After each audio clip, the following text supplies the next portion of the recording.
একটু হয়তো মনে হচ্ছে আলোচনা মাহফিলটা বা মানুষজন যেভাবে বসতে পারত সেটা হয়তো একটু কিছু ব্যাঘাত ঘটেছে, কিন্তু না, অবশ্যই এর পিছনে কিছু একটা ভালো আছে যেটা আমি বুঝি না, আমরা বুঝি না।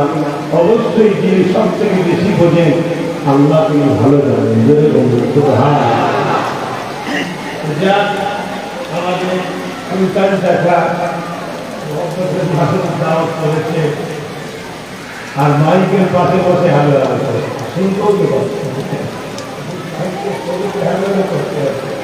আমরা ফোন থেকে বলছি শুনতে পাচ্ছেন। তারা সাংস্কৃতিকভাবে এসেছে যখন বলি নাকি এইভাবেই আলোচনা হয়ে যায়, করা যাচ্ছে। কি বলছে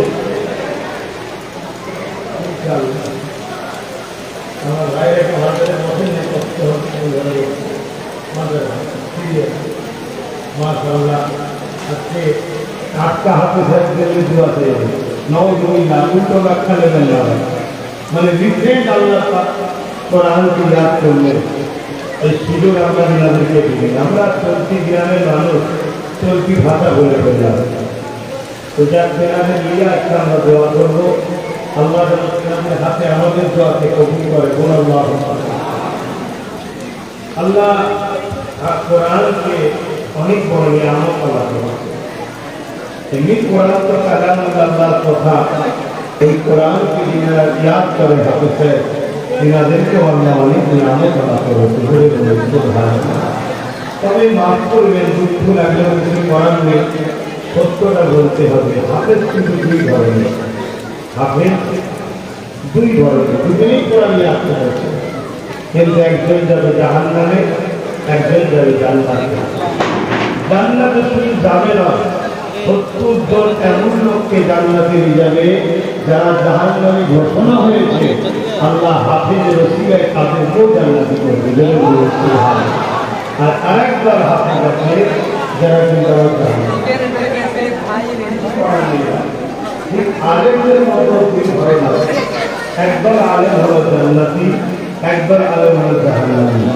যারা জান্নাতি আলেম হবে তারা শুধু একা জান্নাতে যাবে না, এক একজনের সঙ্গে 70,000 করে জাহান্নামী পাপীকে ঘরে আমরা জান্নাতি করব। এখানে 70টা, ওখানে 70,000। আর এই হাক্কানীদের মাথা অনেক বড়। কেন? তারা কোরআনের মানে বোঝে, হাদিসের মানে বোঝে। হাফেজ সাহেবরা শুধু মুখস্থ করে, তবে হ্যাঁ, যে ব্যক্তি আবার হাফেজের উপরে আলেম হয়েছে তার সম্মান তোমার আরো বড়। ধরে বলবে আল্লাহ এই দিনগুলোকে বোঝান আমাদের তৌফিক দিন। আমিন। কিয়ামতের দিনে আল্লাহ পাক কোরআন শরীফকে সুন্দর করে সাজাবেন। লৌহে মাহফুজে যে কোরআন আছে, সেই কোরআন হলো সুন্দর করে সাজানো।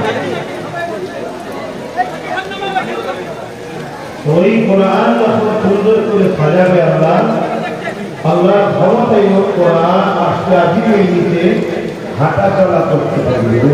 সুবহানাল্লাহ। আল্লাহর ক্ষমতা আছে না নাই? কথা বলো, আমাদের কি ক্ষমতা ছিল? কত লোকের পা আছে চলতে পারে, আছে না? আল্লাহ আমাদেরকে চালায়। পা থাকলেই যে চলতে পারবে এমন কেন? আল্লাহ যাতে চলার ক্ষমতা দেয় সে চলতে পারে। আল্লাহ যাতে ক্ষমতা দেয়, বাবা